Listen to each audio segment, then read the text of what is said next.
Sing, can you see by the dawn's early light what so proudly we hailed at the twilight's last gleaming, whose broad stripes and bright stars through the perilous fight for the ramparts we watched were so gallantly streaming, and the rockets' red glare, the bombs bursting in air, gave proof through the night that our flag was still there. Oh, say does that star-spangled banner yet wave for the land of the free and the home of the brave?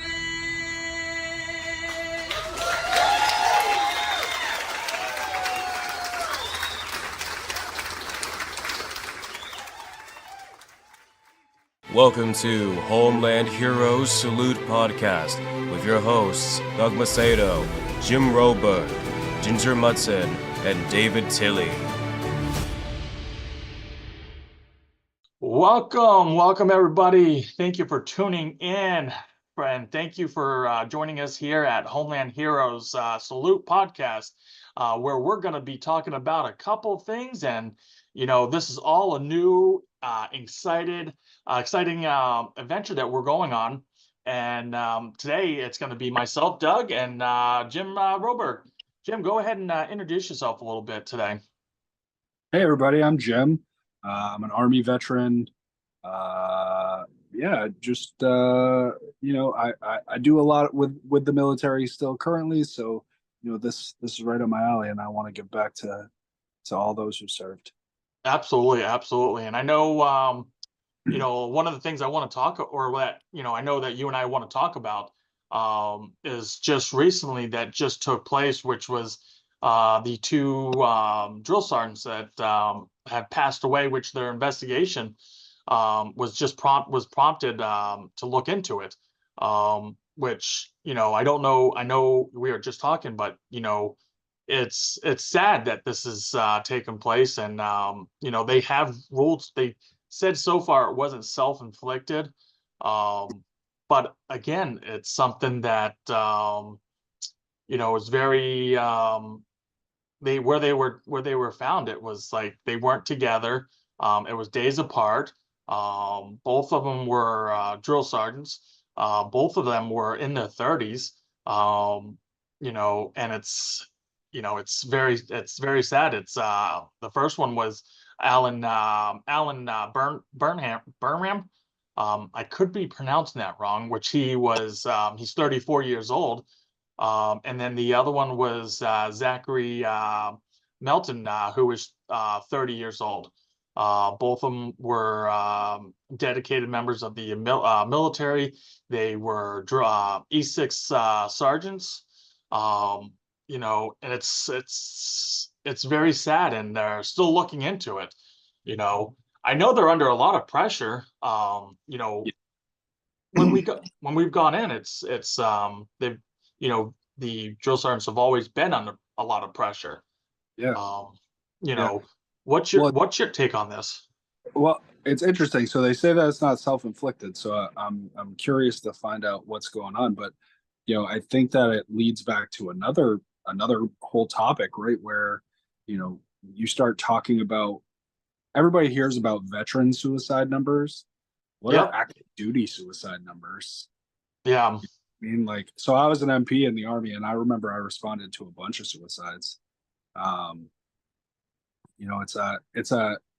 It's a hard job being in the military, whether you're an officer, whether you're enlisted, no matter what it is, right? And it's dangerous whether you're in garrison or deployed. You're still putting yourself trainings are ridiculously dangerous. You try to make them as safe as possible. They try to make them as safe as possible, but you can't count for everything. You know what I mean? So Yeah, absolutely. I'm curious to know what happened. You know, that it's sad. It's terrible. My heart goes out to the families. You know, and the soldiers that were close to them. But you know, it. I would like to know what exactly is going on, because you're right. They're under a tremendous amount of pressure, and they're shorthanded, right? So I remember when I went to basic training, we had reservists who were cycling in because there was just not enough drill sergeants for the needs of the military. No, absolutely, absolutely. And you know, again, as you know, we both know, it's you know, there's a lot of pressure to them to make sure that they're putting out the new recruits, you know, to the best of their ability to Yep. help them to be successful as well as be prepared um, as a soldier to be ready to deploy at any point, Yeah. as well as to know how to, you know, use their rifle, as well as anything else that they have to be trained The- on. You know, these guys are molding the defenders of freedom. yes, That's what they're doing. These guys are out there training and molding the guys who are going to the front lines defending the freedoms that we so much enjoy. absolutely, absolutely. And you know, my again, you know, I can't stress it just much as like you just said is, you know, it's very our thoughts and prayers go out to these um families as well as the military families that know these soldiers, as well as the recruits that know these soldiers from the day that they got into reception. Uh, you know, it's very tight knit groups when it comes to when it comes to going downrange to get into basic training and stuff. And you know, these guys were in some of the units even where I was at, because I went to basic here. I went to basic at Fort Jackson.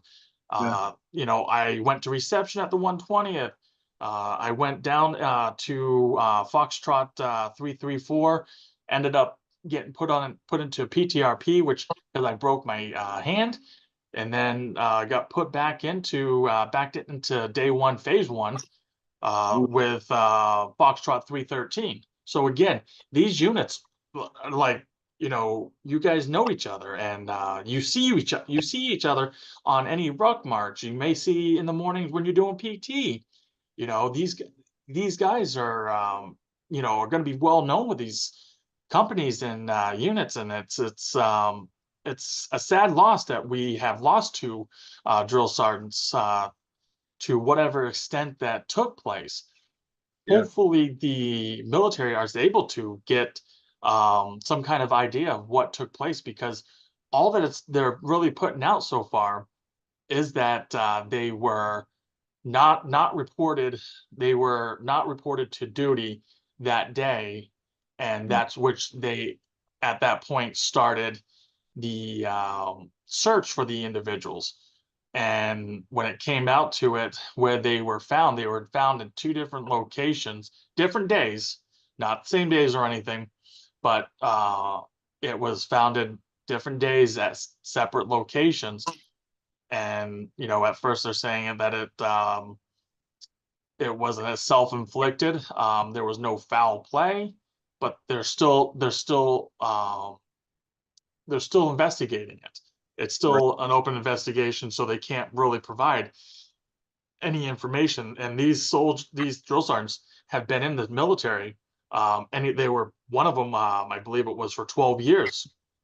Oh, wow. Um, you know, that's also including 18 months of his as going through drill sergeant schooling. School. Yeah. You know, so you know, these guys are not just new recruits. So you know, without doing more information and seeing where, you know, see if they've been deployed, you know, do these two individuals know each other, which they probably do. Again, you know, if they're at the basic training, then they've probably went through basic training schooling for becoming a drill sergeant.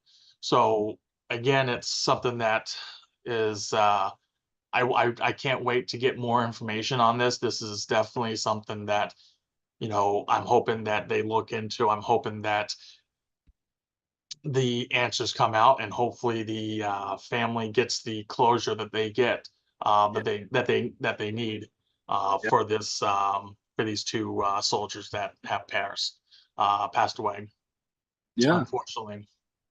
So I know that's That's that's that. a big it's a big thing. It's a really big thing with veterans and soldiers. And Yeah. you touched on it with, no, we would love to know what the actual number and actually of suicides for soldiers that are active duty.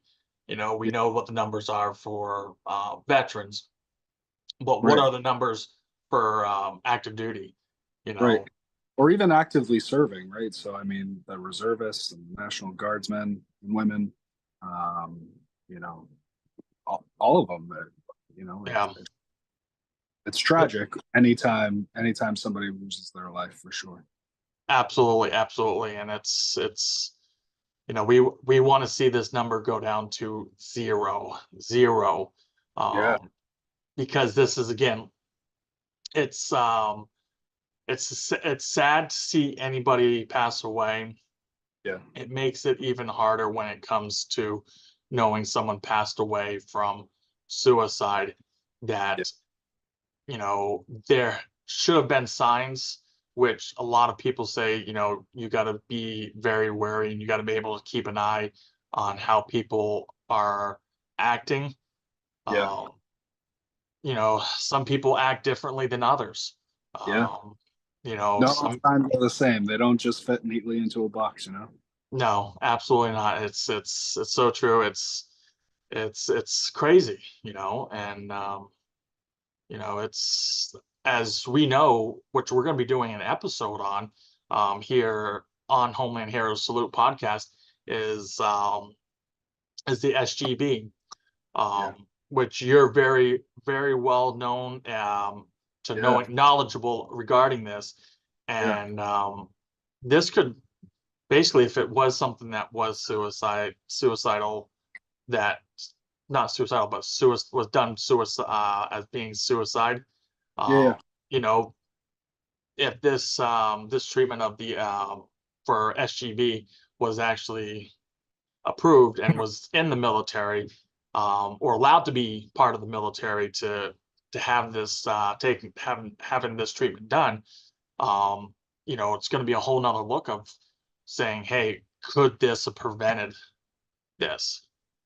Right. And I think that it'll work for a lot of it could work for a lot of people. It really could open up those doors. And not to say that every veteran is who dies by suicide is doing it because of PTSD or deployment or things like that. But I think that I think it definitely plays a role, right? I mean, It has to, does.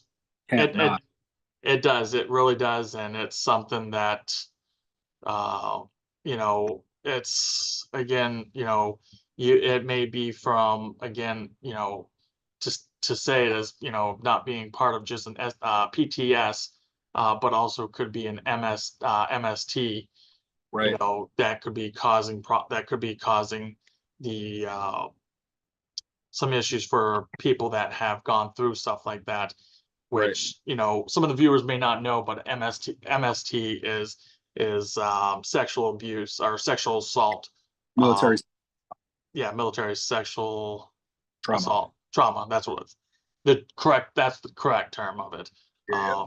But yeah, it's something that, you know, does happen, and it's sad, and hopefully it's Awful. something that will, that takes place, but hopefully that, again, it's just like with anything else, hopefully people are not taking their lives on that, and just getting the help that they need. And brings me back to where it gets me very, very frustrated knowing that there was something that was just put out at Fort Carson, that the command um, what do you call it? I can't even think of it right now. Uh, the higher up, command sergeant major, Fort Carson and all that, put out that they are not allowing soldiers to go to mental health appointments during PT time, as well as some other times. They're only allowing it to where it's off duty time, Yeah. and it's like, wait, you can't, you shouldn't tell someone that you can't go see somebody at this point. If you're having, your appointment, you need to, have your appointment, not Right. just sit there and say, yeah, no, you can't go now. It's Right. like, allow the personnel to get the help, because when you're telling them they can't go get the help at this time, it's like you're telling them might as well don't go get help at all, you know. Right. Well, so that brings up an interesting point, right? And kind of a different topic, though. So in the work that I do now, I deal a lot with Skill Bridge. And if Yep. anybody doesn't know what Skill Bridge is an opportunity for men and women in the military during their last however many days, months,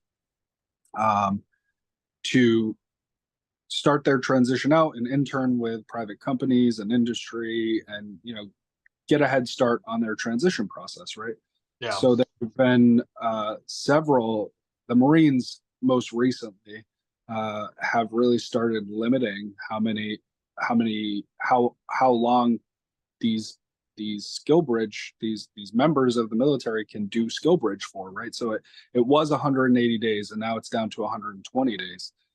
And I think to myself, I think back when I transitioned, and had I been able to get my foot in the door and start a career, that transition would have been a lot easier. So Yeah. I don't, it's confusing to me why we're limiting people. And I know that recruitment numbers are down, Yeah. and we still need to keep that fighting force. But I think Skill Bridge is a great opportunity for people, and not just to come for any company, as well as the military member themselves, to be able Yeah. to have foot in the door and start a career. And so sometimes you just gotta, you were in the military, they make these decisions and then realize that it's hurting them in the long run, and the decisions get pulled back. But No, absolutely. I mean, again, the military, the government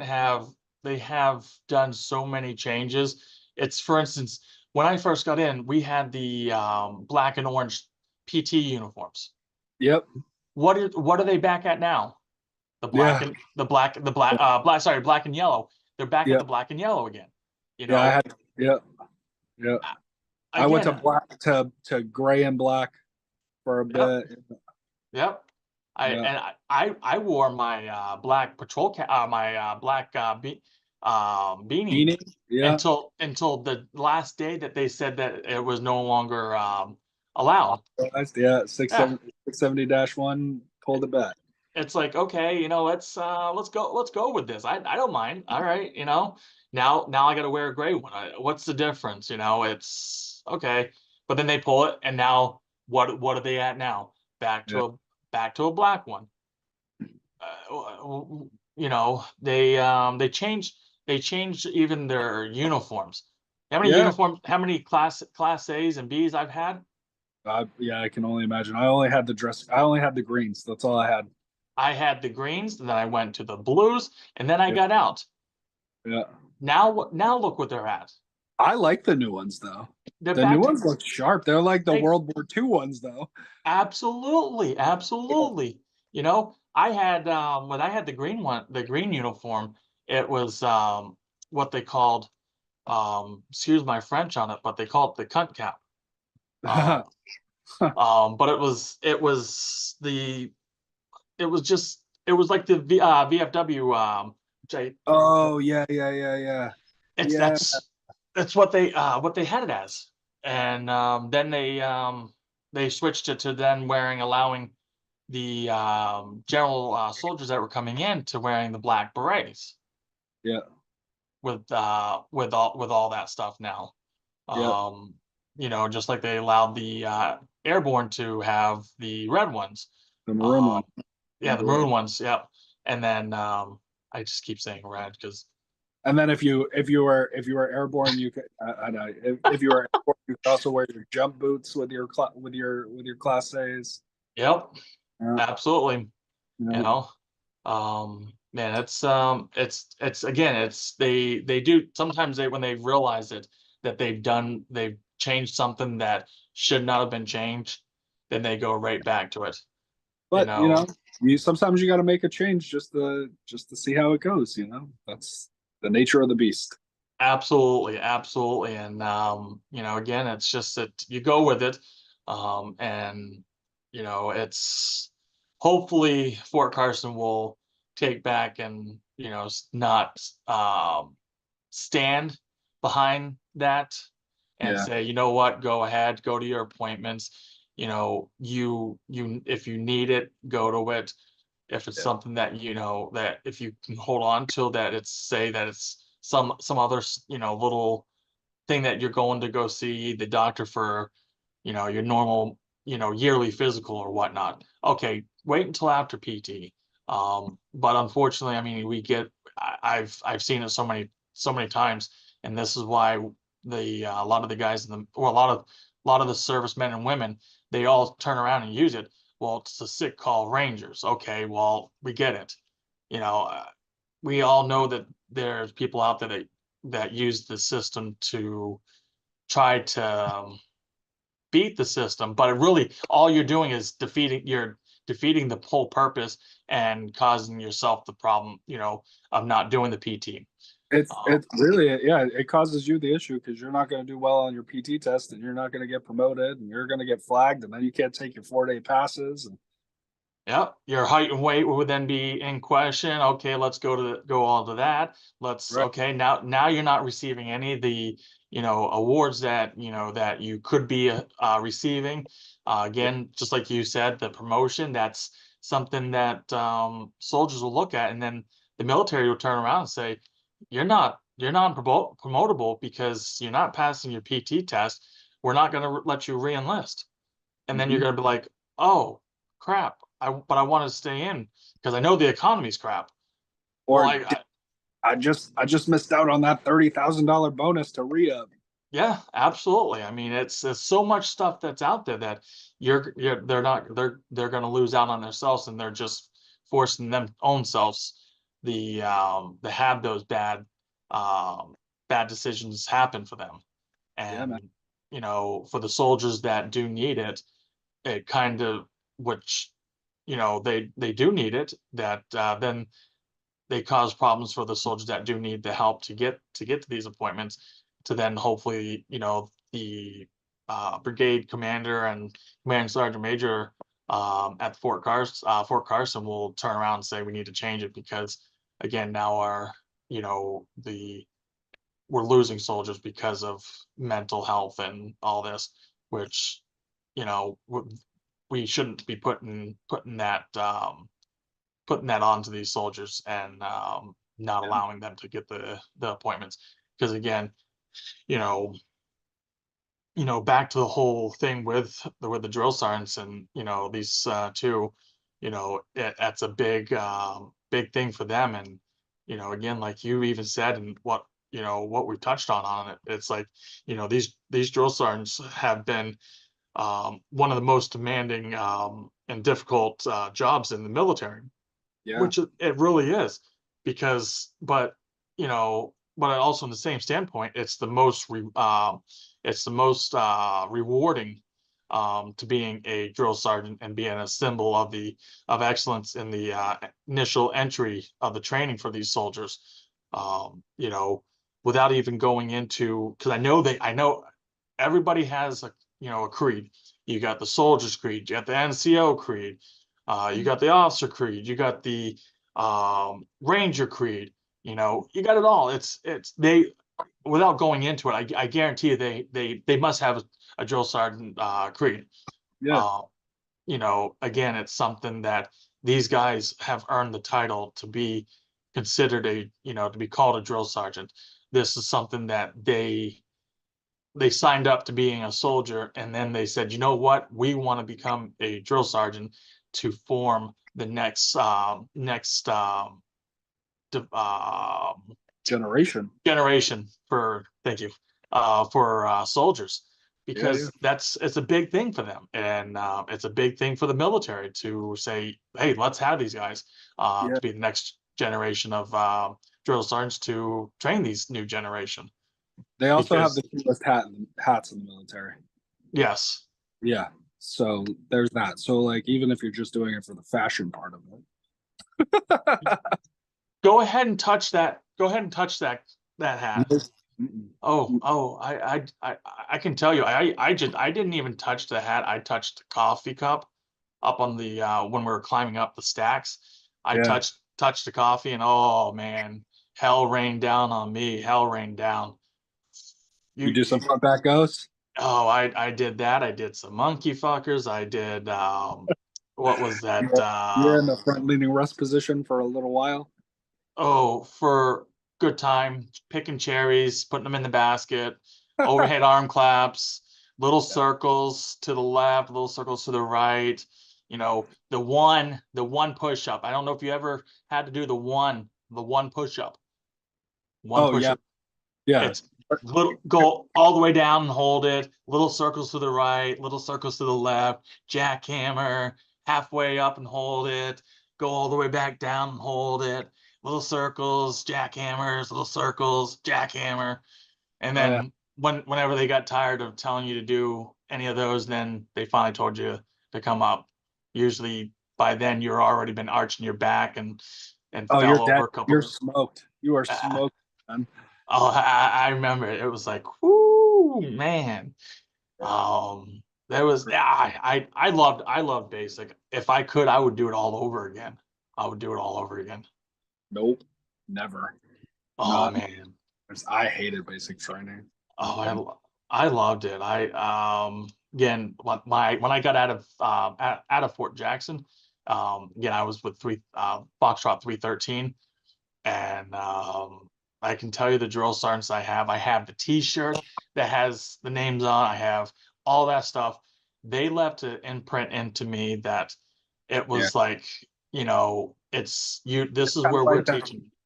Yeah, it's kind of like that teacher that you can always remember. You know what I mean? Yes, and this was the kids that I should have had my behind kicked. That's what they left behind to me, and it was a good feeling Yeah. because I was a kid that needed it. Me too. Um, I was a kid that was at the bus stop that was yelling and screaming and kicking the crap out of somebody, and then hauling tail and running out of there. You Yeah. know, Yeah. again, and I grew up in Daytona Beach. I grew up in Daytona Beach. I gotta say, um, but I also I gained a lot of respect for these guys, Yeah. because again, when I entered in, it was already after September 11th, Mm. and these my drill sergeants made an impact on me. I just reached out to one of these drill sergeants. Did you? I did. I'm like, Yeah. hey, aren't you drill sergeant so and so? And they're like, yeah. And I'm like, I had you in basic. I sent a picture through the messenger and said, here's the picture. And he's like, oh my gosh. I'm like, yeah, I know, but I'm not in there. I'm not even in the what they consider the yearbook or whatever the hell it is. Yeah. Yeah. Um, I said my picture's not in there because you want to know why? And I only did this to myself, but I still passed with everything. I skipped picture day. Did I, you do that at school too? I did. Mm. I s- Mm. and I Makes skipped. I makes skipped. I skipped graduation. yeah, makes sense, I, Doug. I sat in the audience, watched everybody walk.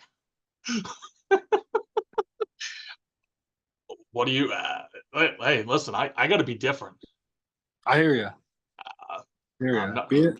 Being like everybody else is boring. Oh, absolutely. You got to be yourself. I mean, you got to be original. That's it. It's the leaders or the followers, That's it. and That's it. then the difficult, which is me. Yeah. But again, I mean, again, these drill sergeants, I feel the pain for these families. I hope that the closure will happen quick and soon, and gives them the answers to what happened. Um, again, it's very sad situation that these soldiers have gone and have left us, and has as well as left these soldiers that were being trained by them. Yeah. I guarantee you it's left a mark in them, and the feeling that they lost someone good. Right. Because these drill sergeants, again, they put everything into it. They put the hours, and it's almost like a deployment for these guys. Right. They're there 24/7, and they're Yep. not even seeing their family. Yep. And they might be on post. They might be living on base, and they're only a couple streets over, but they don't see them because they're working the CQ, they're working all times of the hours, gone for the FTXs, you know, Yep. it's a lot on them. And it's sad, and I hope they get the answers that they're looking for.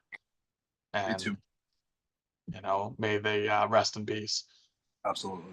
So that was one of the things I wanted to talk about, with those things. And I don't know if you have anything you want to talk on about on this episode. Um, I just want to bring up the fact that Homeland Heroes is doing um, the SGB event at the vet center in Hooksett, right? And yes. when this episode airs, there's one on the 18th of January. So I just want to Yes. make people aware that Dr. Jim Lynch will be there, and if you can make it down, it's worth your time to hear about it. And even if you're listening to this and you know somebody who has PTSD or is suffering with PTSD, your spouse, your brother, your father, whoever, let them know about it. You can even go to it so that you can start having those conversations with them. And Absolutely. it's an amazing thing what the SGB is doing, but what Homeland Heroes is doing to help raise awareness of this incredible procedure. Absolutely. I can't definitely agree with you on this, because it is on January 18th. Yep. We definitely encourage anybody and everybody to come out to it, because it is at the vet center in Hooksett. If you need any information on it, I will be posting all the information we're going to be posting on the Facebook for Homeland Heroes Salute podcast, as well as Homeland Heroes Foundation. They Okay. post all this stuff on there, provides you the time, provides you the address. We will be promoting this like there's no tomorrow. But if for some reason you're not able to make it, it's absolutely okay. We are also streaming it live. So Yeah. with that being said, don't just say, oh, well, I'm just because you're streaming live. Try and make it if you can. If you can't, we get it. We understand. This is a opportunity for anybody to learn the information regarding the SGB and be able to provide it to a friend that has some kind of PTS, as well as a MST. Uh, Yeah. this will definitely potentially help them. Again, it's up to the individual that has to go get it done. It is I believe it's a day of treatment. If you do one side and then Yep. 2 days if you two, and yeah, you can't yeah, drive after. Yeah. correct. Which all that gets talked about at the event that is being hosted at the vet But to, center. but to add into that, it makes it sound like it's a lot, right? 2 days of treatment, right? But Yeah. it helped me combat the 12 years of PTSD in in a day, because I only got the one side. But So it's really a minor sacrifice in the big picture. So. Absolutely, I can't agree enough with it as well. It's something that I know I haven't had done, but again, I'm also looking into it, and it may take place this summer. I don't know. I am still trying to get a little more stuff on it, as well as provide it to my wife so she can see it. Because again, she's pushing me towards it.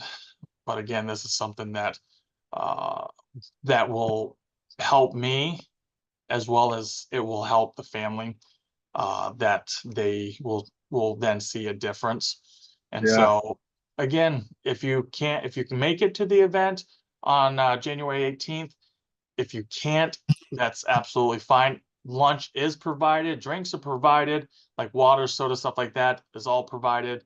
They usually have, no, the last one that we went to, which was in December. Again, that one was absolutely amazing. Testimony from General Bolak, as well as testimony from you that you provided as well, Jim. Yep. And I can't remember the other guy's name, the tall guy. Kevin? Yep. Kevin. Yep. Kevin. He provided really good, information on it, as Yep. well as testimony on it. It's something that a lot of us should look into and just see. Again, if it's right for you, it's right for you. If it's not, then it's not right for you. Right. But it's something that we all want to push out there to be able to get veterans to see this and know that, because a lot of people don't know about it. Yep. For some reason, it's not out there, that it's well put out there, but it's been around for over 150 years. Crazy. It is. It's crazy. And I want to see this. I want to see that this go and gets put out there, and hopefully that it gets put into the military. Yeah. But, with all that said and done, we're going to wrap it up for this episode, and definitely stay tuned. Stay tuned for upcoming episodes. We're going to be putting them out every week. It may be me. It may be both me and Jim. Maybe also be David and Ginger. It may even just be Ginger or David. Who knows? We're going to go with this, and we're going to be throwing it out there, you guys. So please stay tuned, and thank you for tuning in this evening for Homeland Heroes Salute podcast. Until next time, we send a salute. See you later. Thank you for supporting Homeland Heroes Salute podcast. Please make sure to like and follow Homeland Heroes on all of your social media outlets. Homeland Heroes Salute podcast is a Foo Bar Studios Sinista1 co-production.